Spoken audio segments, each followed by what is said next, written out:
guys, chapter 8 is called The Lunatic. I'm not going to read the whole thing in this mask. Once we were well on the road and out of Illinois, Graham said, "Go on with Peavy. What happened next? Do you want to hear about the lunatic?" "Goodness," Graham said, "as long as it's not too bloody. That Peavy is just like Gloria, I swear. A lunatic. Imagine." Graham said, "Did Gloria really have a hankering for me?" "Maybe she did and maybe she didn't," Graham said. "Well, gol dang, I was only asking." "Seems to me," Graham said, "you got enough to worry about concentrating on these roads without worrying about Gloria." Gramps winked at me in the rearview mirror, and I think our gooseberry is jealous, he said. "I am not," Graham said. "Tell about Peavy, Chickabiddy."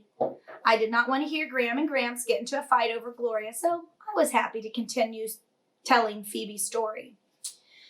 I was at Phoebe's one Saturday morning when Mary Lou Finney called and invited us over to her house. Phoebe's parents were out, and Phoebe went all around the house checking to make sure that all the doors and windows were locked. Her mother had already done this, but she made Phoebe promise to do it as well. "Just in case," Mrs. Winterbottom said.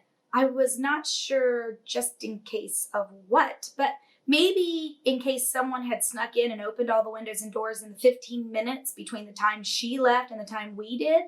"You can never be too careful," said Mrs. Winterbottom.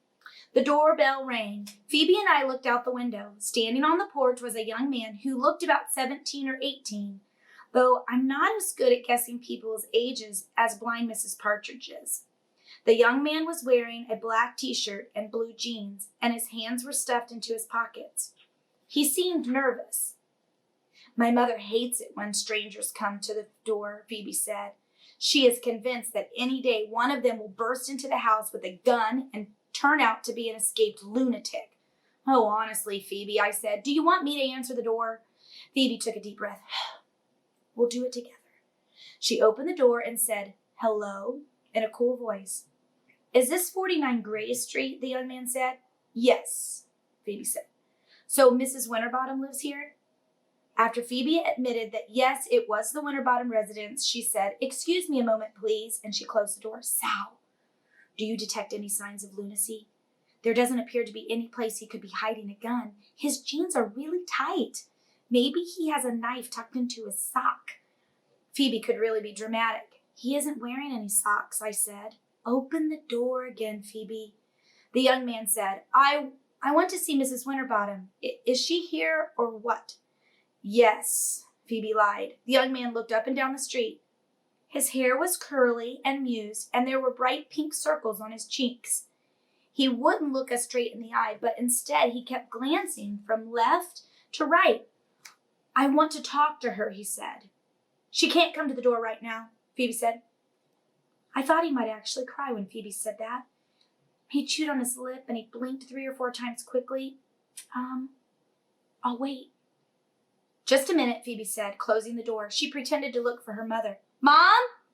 "Yoo-hoo!" She went upstairs, thumping loudly on the steps. "Mother!"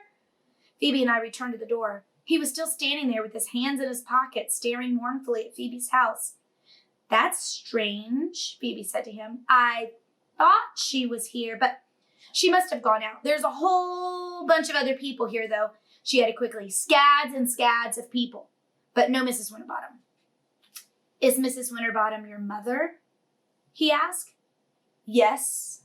Would you like me to leave a message?" The little pink circles on his cheeks became even pinker. "No," he said. "No, I don't think so. No." He looked up and down the street and then up at the number above the door. "What's your name?" "Phoebe." He repeated her name. "Phoebe Winterbottom." I thought he was going to make a joke about her name, but he didn't. He glanced at me. "Are you a Winterbottom too?" "No, I'm a visitor." And then he left. He just turned around, walked slowly down the porch steps, and on down the street. We waited until he had turned the corner before we left. We ran all the way to Mary Lou's house. Phoebe was certain that the young man was going to ambush us, honestly, like I said. She has a vivid imagination. That's it.